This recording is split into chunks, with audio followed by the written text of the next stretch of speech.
You go down and then you go up to make it better, make it better. Down on the ground, it's just one way up. Make it better, make it better.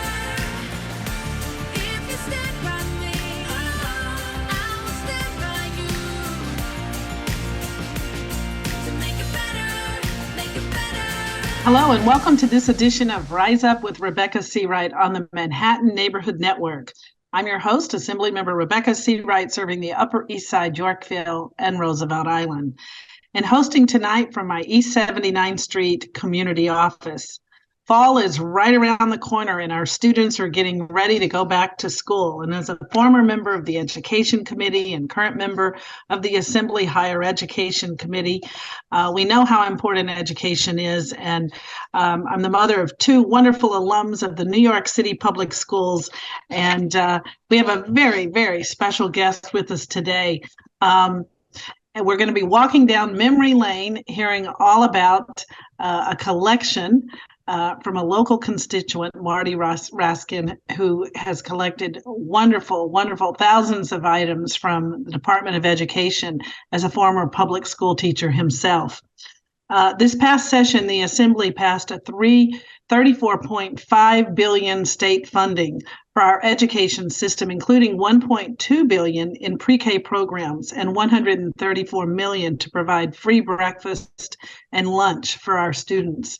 So as we start to gear up and think about those backpacks and getting ready for school, I know my daughter is a special ed teacher at a public school, and she's all fired up and ready. So in honor of back to school season, we are excited to welcome our guest today, former public school student and teacher, Martin Raskin, who will take us on a trip this evening through our hundreds of years of the New York City public education system. So Martin is a prolific collector of all things related to public schools, from pens and pencils to rulers, desks, dunce caps.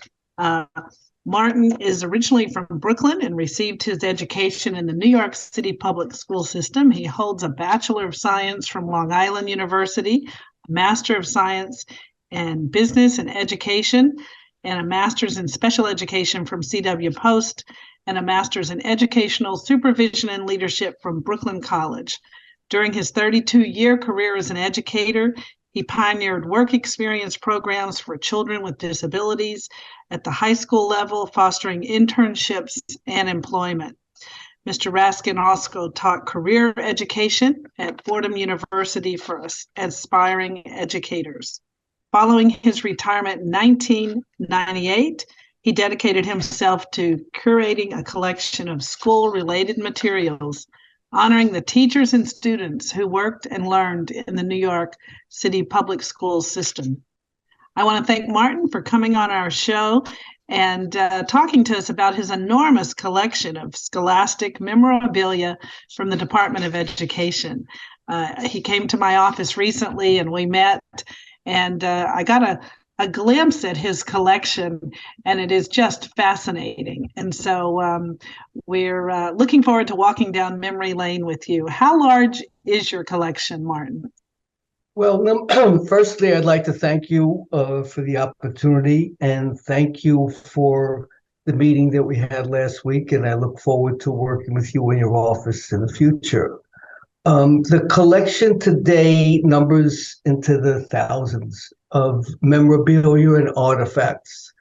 That includes paper. I have about 75 5-inch binders with all kinds of ephemera. For example, the student literary magazines that youngsters wrote in high school from 1905 to about 1960, we have over 150 of those. Anything and everything connected to a public school is in the collection. I just happen to bring one or two because I'm not home. I can't show you more, but most people, of course, are familiar with the doorknobs. Right. We have a collection of over 15 different doorknobs, not only from New York City, but from around the United States. The one that I'm most proud of This is probably one of a kind that's still left. This is a doorknob from Girls High School in Brooklyn, 1895. We have actual student notebooks that they use in the classroom dating back from 1895. Here is a notebook from a Canarsie Public School system. 1895, a notebook. That is absolutely amazing. And of course, the doorknobs are really fascinating. And you have a collection of those pictured on your business card. Yes, I do. Yes, I do. We also have, which I feel is probably my most unusual artifact. It's a learning tool. It's an electric learning tool where the student would be asked the question, how much is 4 times 3? And they would take the lead and put it on that. And then they would look for the answer on the other side. And if they got the right answer, which is 12, a bell goes off. This is 135 years ago. Wow. And there are numerous artifacts and things that I learned. I never knew that when you speak to youngsters, they talk about a blackboard. I never knew that there were eraser cleaner machines.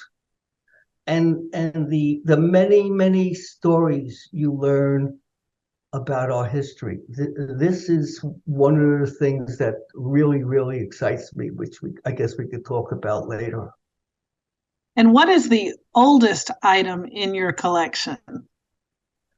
I have some very small table books, arithmetic and stories from 1812. Wow. And there's loads of textbooks I have from the public school system with labels from the New York City school system. It goes on and on and on and on. We have a massive collection of writing instruments, pens, pencils, glue, everything like that. And do you have categories in your collection? I would think with thousands of items, you'd have to have categories. Yes, I do. I have one of them we have in the collection is case studies.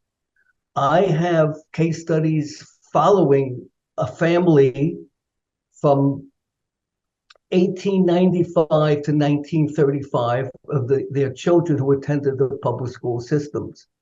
I have logs from schools dating back to the early 1900s. Wow, just fascinating. How did you first start getting into being a collecting of educational items? I know you have a background as a retired teacher, and also, where do you get your objects from? Okay, the collection started very casually. I was in the 7th grade in my beloved school, public school 202 in Brooklyn, where it all started. Growing up in the boroughs, school was central to everything. We went to school 7 hours a day, came home, changed our clothes, went back, played the schoolyard, so school to me was always central. I'm sitting in a class in the 7th grade. That was 1954. I'm quite old. I'm 82. And the teacher had this big fat pen around the chain around her neck. And I looked at the pen. I said, wow, this is incredible. And that's how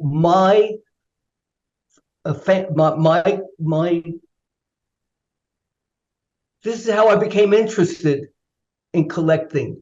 So soon after, this is in the 8th grade, I started asking around and I amassed a little collection of fountain pens, over 100. And being in school, and then when I went on and became a teacher, I was always involved in education and I always collected. In fact, I taught the first and only class on antiques in Canarsie High School in 1973, and there was an article written about that in the New York Times. Subsequently, teaching and everything else, I began to become interested in educational items, among other things. So it started in a school, and when I retired in 1998, I really began in earnest to foster a collection. Where do I get my items from? That's a good question. Number one, there are people, after they've read my articles in the Times, etc., they do donate certain items. I have done presentations before the United Federation of Teachers, the CSA for the Principals Union. I do presentations for adult communities, and I do get some. The majority of my items comes from looking online, eBay, Etsy, all these sites. They're out there, but it takes a lot of work and money. And at one point, I have decided, being 82 years of age, I am thinking, and I am going to donate the entire collection en masse. My goal is to find a permanent home to honor the teachers and the students who form the backbone of our society. And there is nothing today. We have museums of sex, we have museums of transportation. There is no museum of learning and teaching. That's my goal. And as such, the Smithsonian has been made aware of my collection. The curator from the Smithsonian will be visiting my home sometime in September. I have promised them 50 or so smaller pieces. So that's where we're starting. And the Assemblywoman has been helpful enough, and we're going to explore other avenues where we could make this available. And once a collector, always a collector. So even when you donate which is very gracious of you, your collection, will you still continue to collect items? That's a great question, because when the second article was written about me, Ralph Blumenthal, the author, said to me, he said, when does a collector ever have enough? When do you have enough? Oh, let me go back a little. He says, can I ask you a question? I said, sure. He says, how does your wife put up with you? I mean, we live on the Upper East Side in a 3-bedroom building. And one bedroom is entirely devoted to the collection. We have 2 storage rooms downstairs to the collection. We have a permanent display at the United Federation of Teachers. So to answer your question, a collector never stops.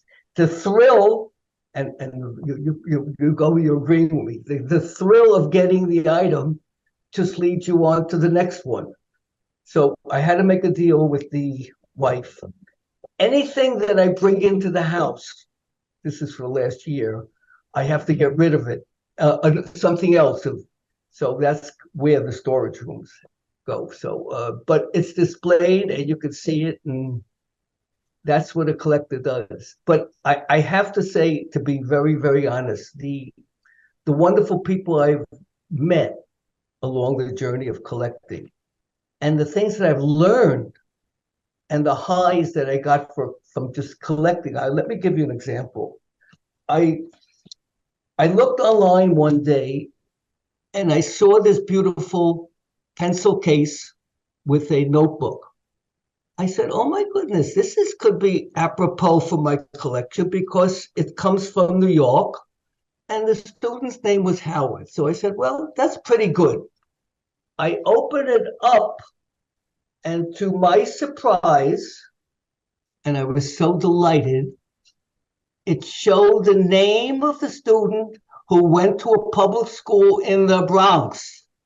So we have an artifact from 1925, the bookcase from the Bronx. Things Wow. like this. And I happen to be very, very fortunate. Um, Schools throw out things. You could find things, whatever. And I happened to find one day when I visited my public school. And by the way, if I may backtrack, I have devoted probably since I graduated from 202 in 1955, I have been in contact with former teachers and administrators, and I have formed a bond. At one time, I set up a scholarship fund for special needs youngsters, and I would give the graduation speech. And it's things like this that I was able to do that gives me, besides just getting merchandise. I asked the principal one day, would it be okay with you if I went upstairs and spoke to your class in room 516, where I spent 2 years in 1954, 1954, 1955? She said, sure. So I went up there, they relieved the teacher, and I took over the class.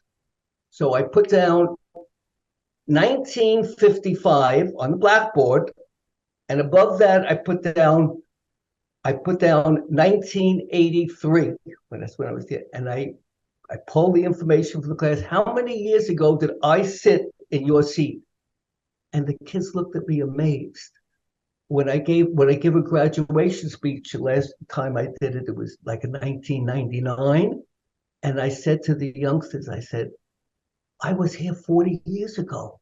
They can't believe that I went to their school. So there's been so many highs and so many good things. And when you collect educational memorabilia, you get a chance to look at teacher files, to see what they went through in their lifetime, the problems they had. There was one teacher who was a treasurer of the school, begging the principal. He says he had to take the money to the bank. He says, I need more war rationing equipment, money to go to the bank with my car. And one of the really unusual things, and I'm going to tell it to you anyway, one of the unusual things I found looking through the file, the founding principal of Public School 202, Charles G. Eichel, in 1925, opened the school. The school is going to be 100 years old in 2 years. And he stayed until 1960. It's a long time to be in service. Anyway, lo and behold, they're throwing out files, and I come across Dr. Eichel's file. And I see the following, and I'm going to read to you exactly what I have here. You see where it says 258? That's the actual room number where this occurred. We don't know what happened yet. This is Dr. Eichel here, and this is a little note that's on top. And the note reads, June 3rd, 1941, sat down in my office chair, room 258. That's the actual room number. You ready for this now? Sliver of wood entered my buttocks. Removed the sliver of wood, applied iodine and soap, and then he signed the bottom. This is the actual letter on top. Dr. Charles G. Eichel. What do you think is in the envelope?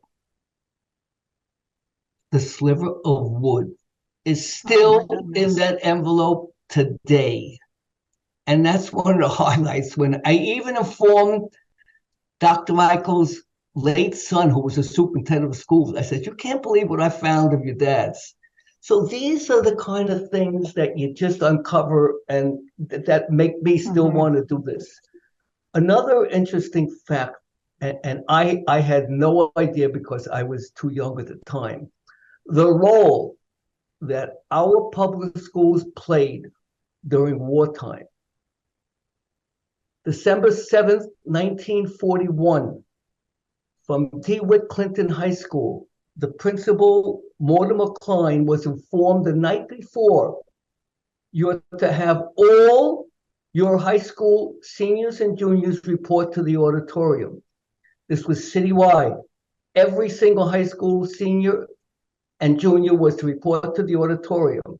They reported to the auditorium, and at 10 o'clock, there was a big radio, And at 10 o'clock, FDR got on the radio and announced that we're going to war. So they finished the speech, and the principal released the students. The auditorium doors opened in the back, and lo and behold, in the back were recruiting stations. Within the first 3 months of the war, 350 students from DeWitt Clinton signed up. And the role that students and teachers played during wartime is simply amazing. They increased by a half, they cut 40 minutes. The Board of Education cut 40 minutes off the school day so the students can go home or get jobs and be able to do the fundraising they do, the amount of fundraising that teachers did and staff did, the amount of money that they raised. In one instance, DeWitt Clinton raised $400,000 that went toward the building of a sea airplane. So the role that they played, it was simply amazing. The students, and then we have, so that was one of my wartime stories that I learned. Wow, that's absolutely amazing. And, it's just so fascinating, your stories and your collections. And I encourage you to do more teaching in our classrooms and with our nonprofits and community groups and senior citizens, because we could just listen to you all day. It's fascinating to hear your stories. And do you regularly visit schools and educators and students? And do you have a traveling exhibit that you can take to schools? Yes, to both of those. I do get requests from principals to come up to the school. I have spoken to classes in the past. I'm available. I would be interested on a larger scale to talk to groups and what have you. And kids are fascinated when I bring some of my items and we show them what it's like. It's just, I show them an inkwell. What's an inkwell?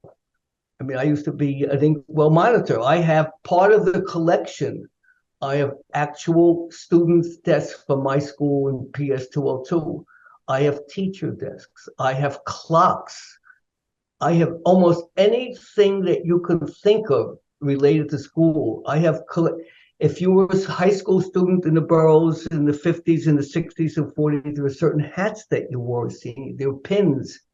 We have academic medals. We have sports medals.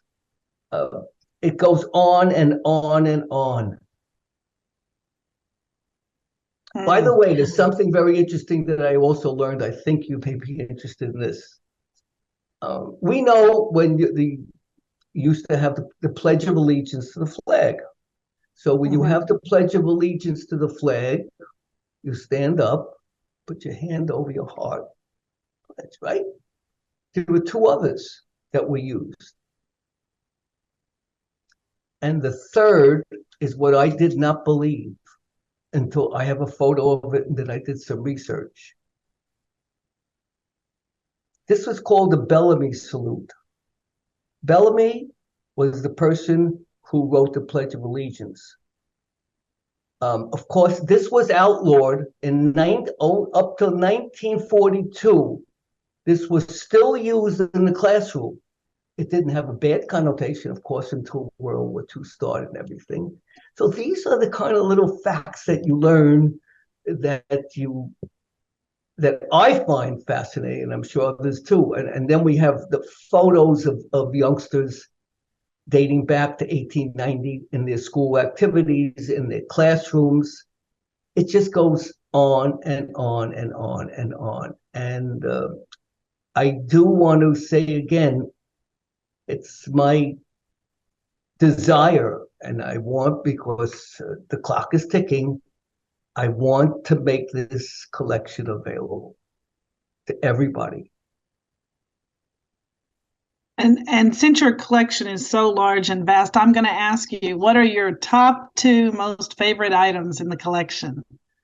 You know, I get asked that all the time. And you know something? I could say my Dunn's chair, the original Dunn's chair from 1850. I could say eraser cleaner machines. But the little notebook that I showed you before, and just when I look at it daily because it's hanging on something, I think of James in 1925 taking this to school in the Bronx. And then, of course, Dr. Eichel's note here. I mean, I can give you 150 if I had to, but it just goes on.